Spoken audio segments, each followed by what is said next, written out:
Hi, my name is Dr. Stephen Canet. I'm the new Fairhaven faculty here at Butler.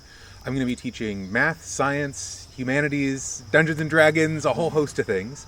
I'm super excited to be starting at Butler. Most of my teaching experience is at the university level, and so dropping down to the high school level is really exciting and getting these excellent students, and I think in an environment where I can really make a difference. So I'm super excited.